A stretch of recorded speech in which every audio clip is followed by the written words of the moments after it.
कोई क्वेश्चन रह तो नहीं गए इस चक्कर में कि यार मतलब ज्यादा आंसर दे दिए, हमारे क्वेश्चन भी कम थे। आपका शो दूसरे शो से कैसे डिफरेंट होना चाहिए? तो बहुत सारा लव फ्रॉम शरारत और अभय जो शरारत कर रहा है। Thank you Bollywood Kesari for having me. I was Karanjeet Mehra and I'm Simple Call. Thank you for calling us Bollywood Kestree. Hello and welcome to Bollywood Kesari. और आज हमारे साथ जुड़े हैं जिद्दी दिल माने ना के stars Karanveer Mehra and Simple Kaur. Welcome to Bollywood Kesari. Thank you. Thank you so much. ज़्यादा वक्त ना लेते हुए सीधा अब इंटरव्यू शुरू करते हैं। सबसे पहले हम जानना चाहेंगे अपने कैरेक्टर के लिए कैसे प्रिपरेशन की इस शो पे, आप दोनों। मैं पहले आई थी इनसे और पहले तो मेंटली प्रिपेयर करना था because there was lot of physical activity involved in the show because हम स्कूल कर रहे थे, एकेडमी भी बेस कर रहे थे, हम पैंडेमिक में बैठे हुए थे, हमें आदत भी नहीं थी you know to actually exercise and work out so much in the sun in the rain. I think पहले दिन जो हमने धूप में काम किया था हमारी सबकी हालत बुरी हो गई थी क्योंकि आदत नहीं थी। ये तो खैर फिजिकल वो थी। धीरे धीरे ऑफ कोर्स जो एंड्योरेंस लेवल बढ़ा बिकॉज आदत हो गई बिकॉज हम सब घरों के अंदर बंद थे। बट माय कैरेक्टर के लिए हमने प्रिपरेशन बहुत अच्छे से की थी। इनफैक्ट पहली बार इस तरह की प्रिपरेशन हुई है जहां हम लोगों ने वर्कशॉप्स किए थे और वो वर्कशॉप्स में हम एक दूसरे से मिले और वर्कशॉप्स हमारे डायरेक्टर ने अटेंड की और हमारे प्रोड्यूसर्स ने अटेंड की, हमारे our teacher was very good. और वो 3 दिन की वर्कशॉप थी, बहुत एक्सटेंसिव वर्कशॉप थी, अर्ली मॉर्निंग टू इवनिंग 6 बजे तक। और उसमें हम 1 मिनट भी हिल नहीं सकते थे, फोन नहीं देख सकते थे, लेकिन इतना कुछ सीखा हमने उस एक्टिविटी 3 दिन की एक्टिविटी में। एक दूसरे के बारे में, जनरल एक्टिंग के बारे में, सिर्फ कैरेक्टर के बारे में नहीं, जनरल एक्टिंग और सबके बारे में। वहां से बहुत सीखा। उसके बाद of course we had a lot of reading sessions with the director, with the producer. उन्होंने कुछ सोचा, हमने कुछ बोला और ऐसे करके कैरेक्टर बनता जाता है। फिर सेट पे आते हैं, डायरेक्टर की पर्सपेक्टिव होता है, उस हिसाब से कैरेक्टर एक शेप लेता है। तो they took me I think because it is a very strong character और मुझे ऐसा लगा कि मैं इसमें बिल्कुल फिट बैठती हूँ बिकॉज मैं बहुत ज्यादा कोयल हूँ। बहुत सी एस्पेक्ट्स है जो मैंने कभी देखी नहीं थी, जैसे मदरली एस्पेक्ट उसका, मैंने कभी मदर का रोल किया ही नहीं है, तो मुझे भी कुछ नया सीखने को मिल रहा था that I have never done. उसके बाद डोमेस्टिक वायलेंस का ट्रैक आया जो अगेन मैंने कभी नहीं किया है। तो इस पर हम एक सवाल जरूर करेंगे। आप भी उसके साथ लर्न करते रहते हैं, बढ़ते रहते हैं। जैसे निखिल और मेरे इस तरीके से रिएक्शन होते हैं, जब वो कुछ रिएक्शन करता है तो मुझे नहीं मालूम होता कि मैं इस तरह से रिएक्ट करूंगी बिकॉज वो बहुत इम्पल्सिवली आता है। So I also grow and learn that I gave that reaction to him and so mothers do that. So yeah, तो धीरे धीरे I think preparation हुआ, but of course when you go on the set आप बहुत सारी preparation already कर लेते हैं, बहुत कुछ। वो फर्स्ट डे जो होता है बहुत डिफिकल्ट होता है, जैसे करण के साथ भी हुआ था क्योंकि हर कोई अपने इनपुट दे रहा होता है और आप एक तरह से शेप ले रहे होते हैं, आपको समझ में नहीं आता। तो ओवर टू यू करण जी। मेरा एक सवाल आपसे डिफरेंट ये रहेगा कि आपका एक्सपीरियंस सिंपल जी के साथ काम करने का कैसा रहा? एकदम सिंपल वर्ड में, simple and concise, well to the point. एकदम बहुत मजा आया। We known each other for quite some time but हमने उसे काम नहीं किया कभी और अभी भी ऐसा लग रहा है काम नहीं कर रहे हैं, हम जी रहे हैं जिंदगी। हाँ, इसको तो मारने को मिलता है, इसको तो मारने को मिलता है। I am the one who is trying. मतलब तकरीबन एक साल के बाद हम आपको देख रहे हैं, तकरीबन ठीक है। हाँ। तो आप जब आप ऑन स्क्रीन आते हैं क्या कुछ फर्क महसूस होता है? ये जो कोविड का टाइम गया इसके बाद से जो आपको दिखता है अपने आसपास की, कुछ शूटिंग में फर्क आया है या नहीं आया है? एक्चुअली आप मेरे को एक साल बाद देख रहे हो लेकिन मैं काम कंटिन्यूअसली कर रहा था थैंक्स टू ओटीटी। देखा उसमें मैं आने वाला था, एक सवाल था मेरा उससे भी जुड़ा हुआ है। हाँ, तो टेलीविजन में ऑलमोस्ट 1 साल के बाद आ रहा हूँ बट एज सच कोई डिफरेंस नहीं दिख रहा है मुझे। But what has happened with internet is के ऑडियंस बहुत शार्प हो गई है। पहले होता था कि चल मैंने कर लिया, अच्छा ओके, कोई हाथ याद नहीं, कुछ नहीं, कंटिन्यूटी। आजकल लोग फोटो खींच के भेज देते हैं इंस्टाग्राम पे, पहले हाथ वहां था, अब हाथ क्या है, क्या हो रहा है। So you have to be extra cautious because audience has become very sharp because उनको वीओडी मिल गया है, it's a video on demand, so they see you and they are seeing you very closely now. It's not that एक episode आया और निकल गया। So I think as a technical actor you have to be very sharp के यार ये मैं ये कर रहा था, कम से कम मेरी ऑडियंस इतनी इंटेलिजेंट है कि वो हाईलाइट करके गलती सामने मुंह के आगे दे देगी कि ये देखो ये आपने गलत किया है. So this is what I am seeing. At least एक साल पहले भी देख रहा था, इसमें और बढ़ गया है. Maybe because of the pandemic, people were just, everybody's gone on the phone, everybody's just talking digital. So, major difference of my audience has become this now, I feel. आपका जो कैरेक्टर है अभय, अब उसके बारे में बात करते हैं. थोड़ा सा नेगेटिव पोर्ट्रेयल है, थोड़ा विकेट, थोड़ा मैं आने वाला था ना. कुछ तो हमें रखना पड़ेगा ना आगे के लिए अपनी ऑडियंस के लिए कि धीरे धीरे वो खुले. मैं मेरे हिसाब से इज अ वाइट कैरेक्टर, तो जो कर रहा है सही कर रहा है. मतलब Kabir Singh on steroids, I heard somewhere, no? Kabir Singh totally और मतलब ऑन स्टेरॉइड्स एंड हाउ. मैं सिर्फ एक कि लकीली और अनलकीली मुझे प्रिपेयर करने का टाइम नहीं मिला ज्यादा. अनलकीली इसलिए because I would want to really get into the skin and understand his thinking and everything.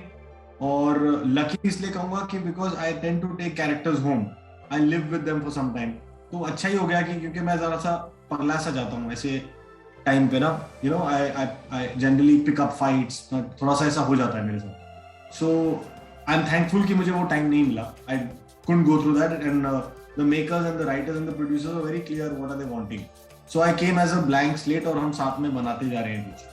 और I am from a theatre background, तो थोड़ा बहुत आइडिया था मुझे ऐसे कैरेक्टर, तो मैंने किसी को प्रिपेयर कराया था. So I just picked up a few nuances from here and there, और अभी तक सीन बाय सीन भी हम कुछ ना कुछ ऐड करते जा रहे हैं. As simple said, we keep adding, we keep layering the character.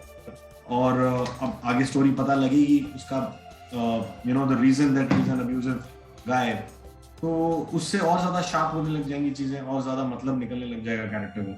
So personally I would have taken at least a month and a half, answered all the questions before getting into these clothes and shoes.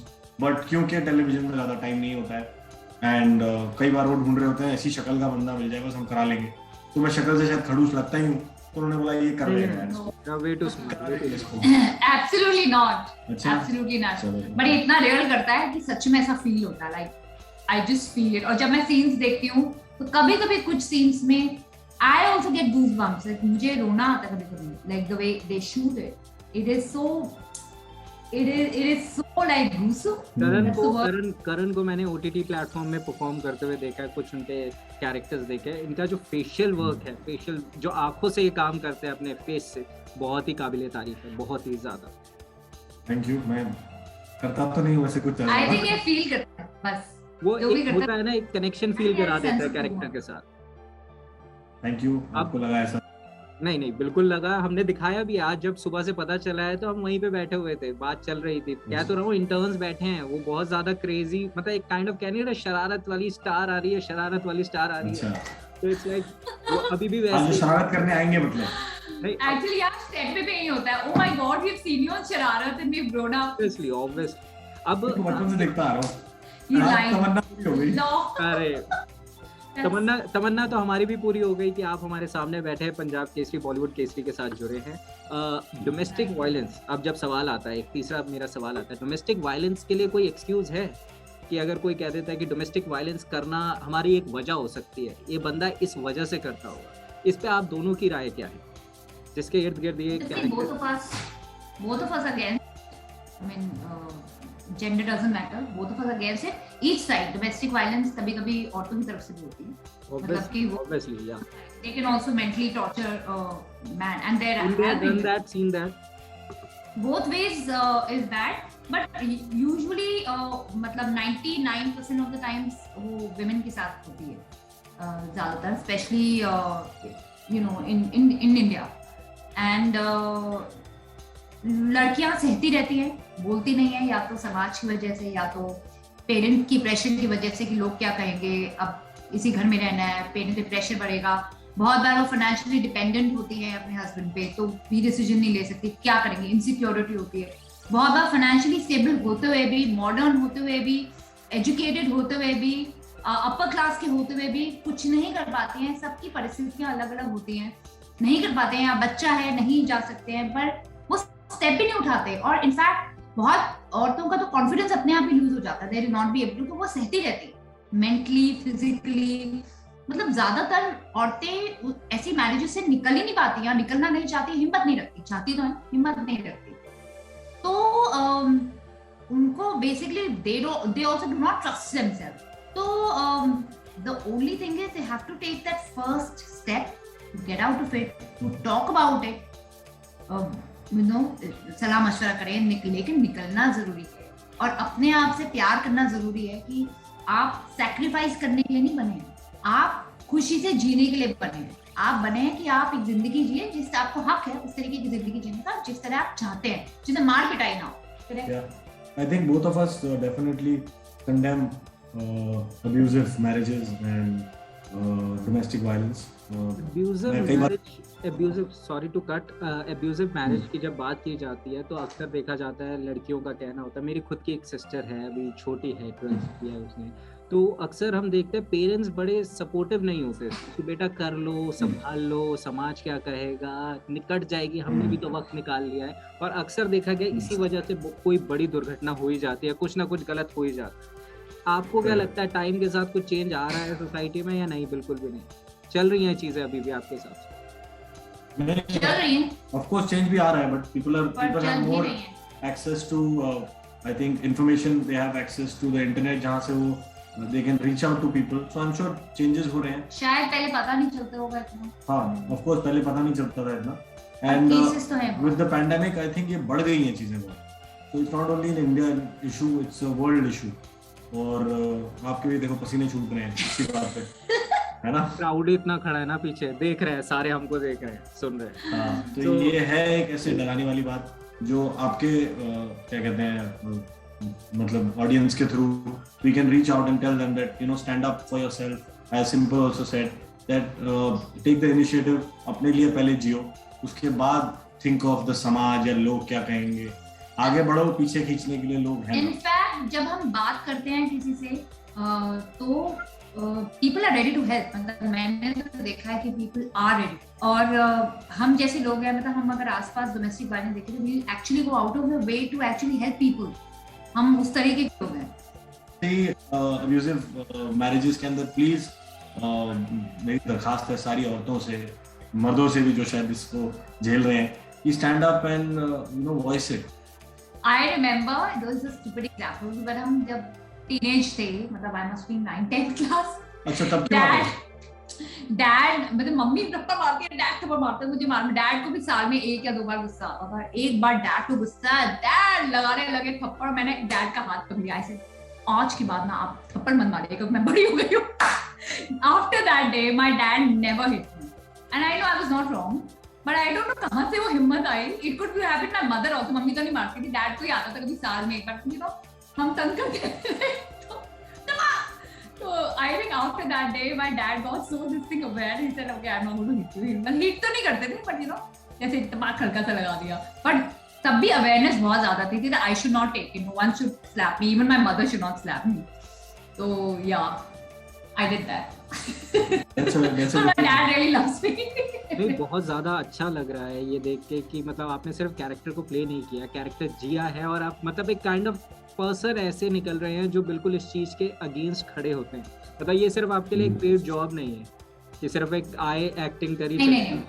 You really take it. मेरे लिए बहुत difficult है because I don't believe in this kind of person and I have to play him, so I have to make sure. हाँ, बहुत difficult रहेगा। हर एक की अपनी जर्नी होती है, कैसे सोचता है और क्या महसूस करता है और कैसे उस जर्नी से बाहर आता है, तो वो आपके जो दिमाग में चल रहा होगा वो आप ही को महसूस होगा।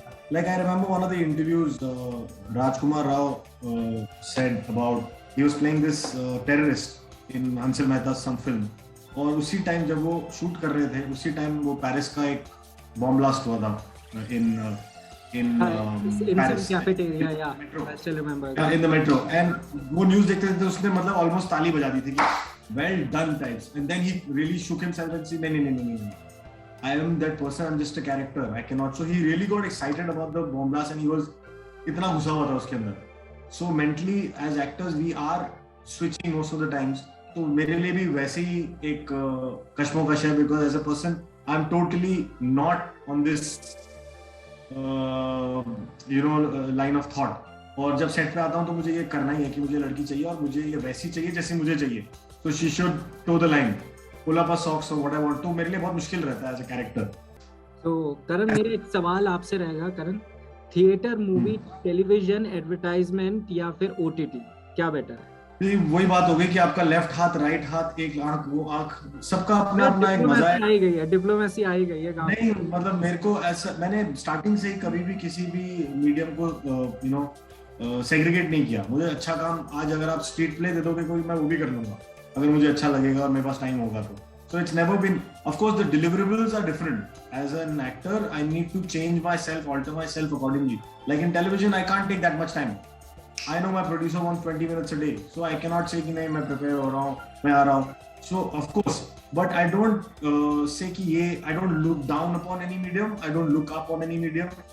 I look up on the characters and the kind of work that I do. That's it. तो आपका सीरियल कैसे डिफरेंट होगा दूसरे सीरियल से? ऑडियंस को आप कैसे कहना चाहेंगे, क्योंकि अभी भी ये टॉप रेटेड सीरियल्स में आज बहुत ज्यादा व्यूअरशिप मिल रहा है, बहुत ज्यादा प्यार मिल रहा है, बट कैसे अलग है? हमारा शो बहुत रियलिज्म पे बेस्ड है। पहली बात, lot of things are real, the acting is real. आप अगर देखेंगे the direction and acting, there is a definite difference between other show. Youth based show है, एनर्जी बहुत अलग है इस शो की। Everybody is very enthusiastic about their work, the character. It's not on conventional pattern. अगर आप कोयल को भी देखेंगे, कोयल एक conventional character नहीं है, वो unconventional character है, जिसके साथ ये domestic violence हो रही है। तो हमारे शो में conventional, unconventional both characters are there, but the storyline is very real, and and it's very slice of life show, and that is how the show is different from other shows. And one of my reasons to say yes to this genre is the realism attached to it, and it's very cool also, I mean, for the other shows that we see. I think apart from this, kudos to the channel Sub Sony, जिन्होंने ऐसे social topics उठाए हैं to reach the audience, और भी कई shows जो उनके चल रहे हैं उस पे generally they are playing on these things, जहाँ पे जो एक social stigmas हैं, they are trying to break that, yes, and teach something good in life socially, कि कैसे हम अच्छे से रह सकें और अच्छे बढ़ सकें. So I think of course our show is the flagship show जहाँ पे ये डला है, लेकिन और बाकी सारे shows के अंदर भी they are trying the same thing. And the characters are very well casted firstly, and very well written. They are all believable people from wherever, that's commendable. मैं बहुत सारे स्टार्स का इंटरव्यू ले चुका हूँ, बहुत सारे स्टार कास्ट से मिलता रहता हूँ। बहुत लोग बड़ा कंजर्व होकर दिखाते हैं, बहुत लोग एक्ट करके दिखाते हैं। आप दोनों की स्पेशलिटी ये रही रियल, दिल खोल के जितना बोलना था बोल दिए, जितना मतलब दिल में था निकाल दिया जैसे था, ठीक है? कोई डायलॉग कॉपी पेस्ट तो नहीं कर देता हर इंटरव्यू में? नहीं, बिल्कुल ऐसा कुछ नहीं। लेकिन आप नहीं, अरे यार ऐसे we are very real people. honestly I've been there, I've seen that. बड़े कंजर्व रहेंगे, टू द पॉइंट हो सकता है, एक्यूरेट। हमको दिक्कत हो जाती है कभी-कभी, हम सवाल पूछते हैं, 1 वर्ड का रिप्लाई होता है, अगला क्वेश्चन क्या रखें, ठीक है? तो हम तो बहुत ज्यादा बोलते हैं। अच्छा है बोलते हैं, अच्छा है, ऐसा लगता है कि कोई क्वेश्चन रह तो नहीं गए चक्कर में कि यार इन्होंने तो ज्यादा आंसर दे दिए, हमारे क्वेश्चन ही कम थे। आप एक क्वेश्चन आप पूछेंगे, हम आपके 3-4 सवाल का उसी में उत्तर दे देंगे। चलो थैंक यू फॉर, हमारे शेड्यूलर हमारे सर पे खड़े, दिखाऊं क्या और फ्रेम में? अरे आ जाओ, हमें शूटिंग करनी है। अरे हमारे लिए खड़े हैं, कुछ कर दो जल्दी। So thank you, it was good talking to you, and through your channel again we want to highlight this topic of domestic violence, and जो initiated taken by Sub Sony. So please आप इसको और spread करें, stand against such people. Yeah, such people, not me, the character Abhay. मैं यही कहना चाहूँगा, हमारी टीम आपको इनवाइट करती है कि आप हमारे दिल्ली वाले ऑफिस में आए। बहुत सारे इंटर्न्स हैं, बहुत सारे जूनियर्स हैं जो वेट कर रहे हैं। हाँ, ठीक है, मैं बोलने वाला था इंटर्न्स को बहुत सारा लव फ्रॉम शरारत और अभय जो शरारत कर रहा है। तो ऑल द इंटर्न्स, किसी के नाम लेने हैं तो बता दो, वील रिपीट द नेम। नहीं, नाम तो सिर्फ हमारे चैनल का लेना है जी, बॉलीवुड चैनल का लेना है। क्या नाम है बता दो? पंजाब केसरी बोलना है? पंजाब केसरी नहीं, Bollywood Kesari, Bollywood Kesari. Bollywood Kesari. Chalo, thank you Bollywood Kesari for having me. I was Karan Mehra. And I'm Simple Call. Thank you for calling us Bollywood Kesari. Thank you so much. Thank you so much for joining us.